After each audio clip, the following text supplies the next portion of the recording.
सभी सनातन धर्मानुरागियों को मेरा कोटि कोटि प्रणाम।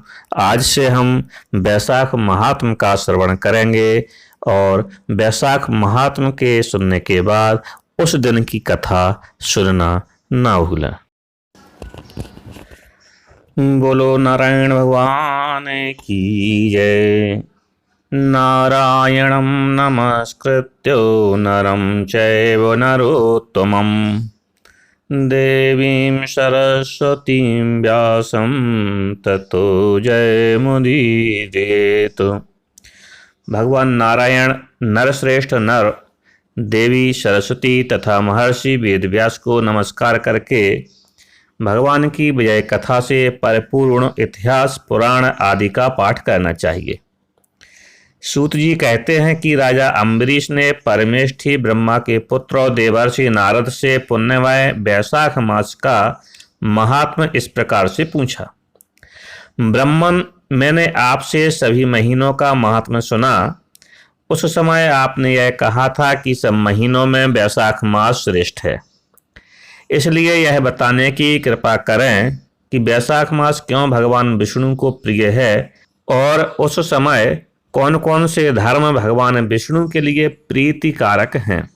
नारद जी ने कहा कि वैशाख मास को ब्रह्मा जी ने सब मासों में उत्तम सिद्ध किया है। वह माता की भांति सब जीवों को सदा अभीष्ट वस्तु प्रदान करने वाला है। धर्म, यज्ञ, क्रिया और तपस्या का सार है। संपूर्ण देवताओं द्वारा पूजित है। जैसे विद्याओं में वेद विद्या, मंत्रों में प्रणव, वृक्षों में कल्प वृक्ष, धेनुओं में कामधेनु, देवताओं में विष्णु, वरुणों में ब्राह्मण, प्रिय वस्तुओं में प्राण, नदियों में गंगा जी, तेजों में सूर्य, अस्त्र शस्त्रों में चक्र, धातुओं में स्वर्ण, वैष्णवों में शिव तथा रत्नों में कौस्तभ मणि हैं। उसी प्रकार धमक साधन भूत महीनों में वैशाख मास सबसे उत्तम है। संसार में इसके समान भगवान विष्णु को प्रसन्न करने वाला दूसरा कोई मास नहीं है। जो वैशाख मास में सूर्य उदय से पहले स्नान करता है उससे भगवान विष्णु निरंतर प्रीति करते हैं। पाप तभी तक गर्जते हैं जब तक जीव वैशाख मास में प्रातःकाल जल में स्नान नहीं करता। राजन, वैशाख के महीने में सब तीर्थ आदि देवता बाहर के जल में भी सदैव स्थित रहते हैं। भगवान विष्णु की आज्ञा से मनुष्यों का कल्याण करने के लिए वे सूर्योदय से लेकर 6 दंड के भीतर तक वहां मौजूद रहते हैं।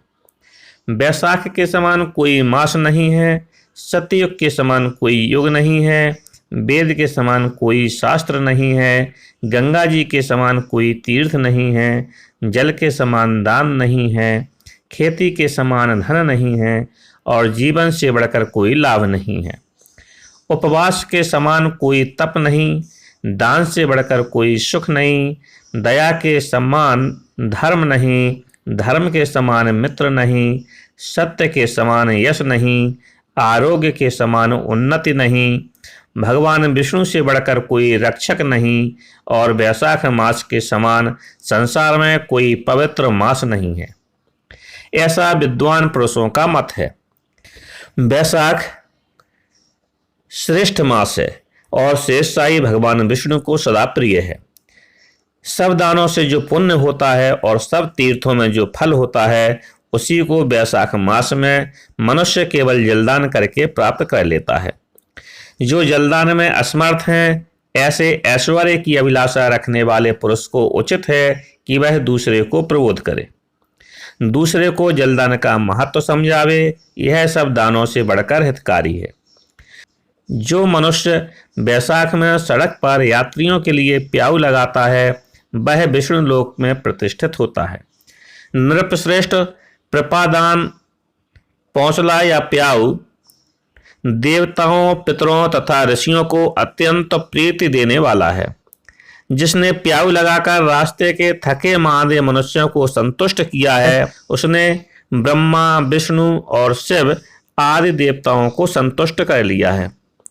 राजन, वैशाख मास में जल की इच्छा रखने वाले को जल, छाया चाहने वाले को छाता और पंखे की इच्छा रखने वाले को पंखा देना चाहिए।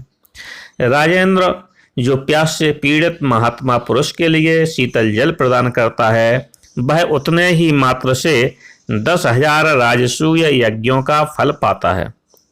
धूप और परिश्रम से पीड़ित ब्राह्मण को जो पंखा डुलाकर हवा करता है, वह उतने ही मात्र से निष्पाप होकर भगवान का पार्षद हो जाता है। जो मार्ग से थके हुए श्रेष्ठ द्विज को वस्त्र से भी हवा करता है, वह उतने से ही मुक्त हो जाता है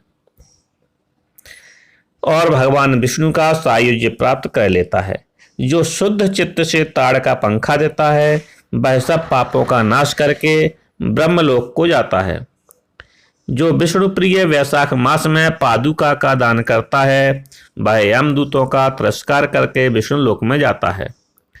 जो मार्ग में अनाथों के ठहरने के लिए विश्रामशाला बनवाता है, उसके पुण्य फल का वर्णन नहीं किया जा सकता। मध्याह्न में आए हुए ब्राह्मण अतिथि को यदि कोई भोजन दे तो उसके फल का अंत नहीं है।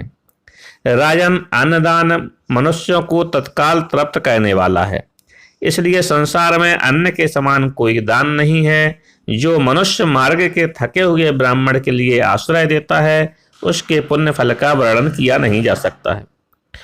भूपाल, जो अन्नदाता है, वह माता पिता आदि का भी विस्मरण करा देता है, इसलिए तीनों लोकों के निवासी अन्नदान की ही प्रशंसा करते हैं। माता और पिता केवल जन्म के हेतु हैं, पर जो अन्न देकर पालन करता है, मनीषी पुरुष, इस लोक में उसी को पिता कहते हैं।